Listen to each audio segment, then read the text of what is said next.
Halo teman-teman, jadi di video kali ini kita akan membahas tentang rasio keuangan. Kalian tahu gak sih, rasio keuangan tuh bisa membantu kita dalam menilai suatu perusahaan. Nah, setiap transaksi dan bisnis akan dituangkan dalam laporan keuangan. Agar laporan keuangan ini lebih bermakna dilihatnya, kita akan membandingkan dengan rasio keuangan. Nah, sebelumnya apa sih rasio keuangan itu? Secara sederhananya, rasio keuangan adalah alat yang digunakan untuk menganalisis kesehatan finansial suatu perusahaan. Rasio ini diperoleh dari perbandingan antara berbagai pos dalam laporan keuangan seperti neraca, laporan laba rugi, dan laporan arus kas. Banyak orang menggunakan rasio ini untuk menilai keuangan perusahaan dan kinerja perusahaannya tuh gimana. Daripada menggunakan analisis lainnya, rasio keuangan ini memiliki keunggulan. Yang pertama, dapat mengidentifikasi posisi perusahaan dalam industri. Yang kedua, dapat bermanfaat dalam mengambil keputusan. Yang ketiga, lebih mudah melihat tren dan melakukan prediksi di masa depan. Dan yang keempat, lebih mudah membandingkan suatu perusahaan dengan perusahaan lainnya secara periodik. Nah, hanya dengan menggunakan rasio keuangan, kalian bisa mengetahui semua hal itu. Tapi, di samping keunggulan rasio keuangan yang telah disampaikan, tentunya tidak bisa lolos dari yang namanya kekurangan. Rasio keuangan ini juga memiliki kekurangan loh. Apa aja sih kekurangan atau kelemahan dari rasio keuangan ini? Jadi, kelemahan dari rasio keuangan yang pertama yaitu sulit mengidentifikasi kategori industri dari perusahaan yang dianalisis, apalagi perusahaannya bergerak di beberapa usaha. Yang kedua, perbedaan metode akuntansi akan menghasilkan perhitungan rasio yang berbeda pula. Yang ketiga, penggunaan tahun fiskal yang berbeda juga dapat menghasilkan perbedaan analisis. Dan yang keempat, sulit membandingkan hasil perhitungan rasio keuangan suatu perusahaan dengan rata-rata industrinya. Oke, setelah membahas tentang keunggulan dan kelemahannya, tentu kita juga harus tahu apa aja sih jenis-jenis dari rasio keuangan ini. Jadi sebenarnya jenis-jenis dari rasio keuangan tuh ada banyak teman-teman. Cuma rasio keuangan yang biasa dipakai oleh perusahaan-perusahaan tuh ada 4. Yang pertama yaitu rasio likuiditas. Rasio ini mengukur seberapa liquid perusahaan dalam melunasi hutang jangka pendeknya yang akan segera jatuh tempo. Rasio likuiditas juga dibagi menjadi beberapa jenis loh.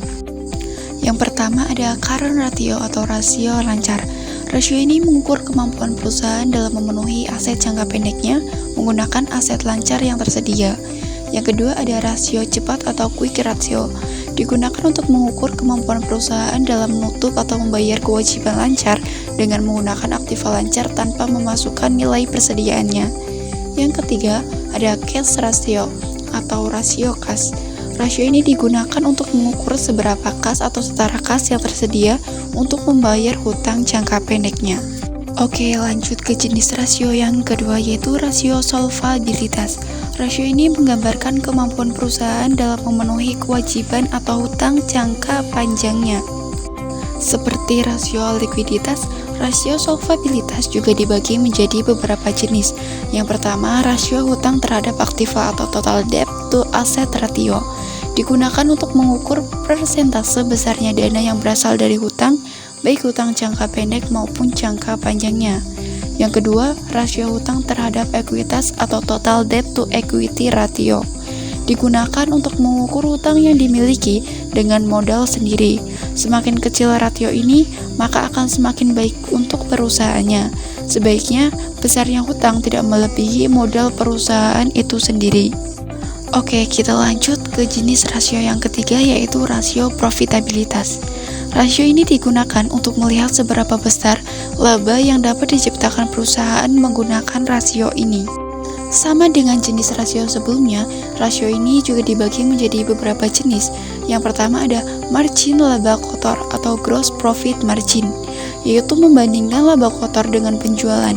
Semakin besar persentase atau rasionya, artinya semakin baik pula kondisi keuangan perusahaan. Yang kedua ada margin laba operasi. Operating profit margin, ukuran dari laba yang telah dikurangi dengan semua biaya dan pengeluaran kecuali bunga dan pajak dibagi dengan pendapatan. Yang ketiga ada margin laba bersih atau net profit margin. Digunakan untuk mengukur persentase atau rasio laba bersih setelah dikurangi bunga dan pajak yang dihasilkan dari setiap rupiah penjualan ataupun pendapatannya. Yang keempat ada return on asset, digunakan untuk mengukur kemampuan perusahaan dalam menghasilkan laba dengan semua aset yang dimilikinya. Yang kelima ada return on investment, digunakan untuk mengukur kemampuan perusahaan dalam menghasilkan laba terhadap investasi yang telah dikeluarkan. Oke, itu dia 3 jenis dari rasio keuangan. Ada satu jenis lagi loh teman-teman yang biasa digunakan oleh perusahaan, yaitu rasio aktivitas.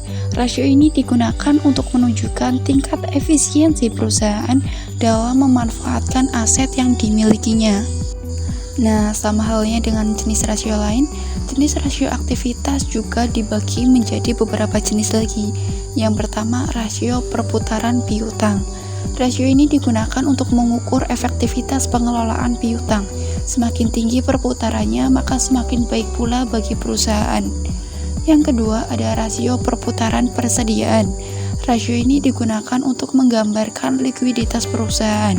Semakin tinggi rasio perputaran persediaan, maka semakin baik pula pengelolaan persediaannya. Yang ketiga, ada rasio perputaran aktiva tetap. Rasio ini digunakan untuk melihat sejauh mana perusahaan dapat menghasilkan penjualan dengan aktiva tetap yang dimiliki. Semakin besar rasio, maka semakin baik bagi perusahaannya. Dan jenis rasio aktivitas yang keempat yaitu rasio perputaran total aktiva. Hampir sama dengan rasio perputaran aktiva tetap, hanya saja yang membedakan adalah pada perhitungan kali ini, yang dihitung dengan total aktiva yang dimiliki perusahaan. Nah, itu dia teman-teman penjelasan tentang jenis-jenis rasio keuangan yang penting banget untuk kita ketahui. Dengan memahami rasio-rasio ini, kita bisa lebih paham tentang kesehatan keuangan suatu perusahaan dan membuat keputusan yang lebih baik dalam berinvestasi atau menjalankan bisnis. Oke, jangan ragu untuk menggali lebih dalam tentang materi-materi ini ya teman-teman, supaya teman-teman juga lebih paham dan lebih mahir.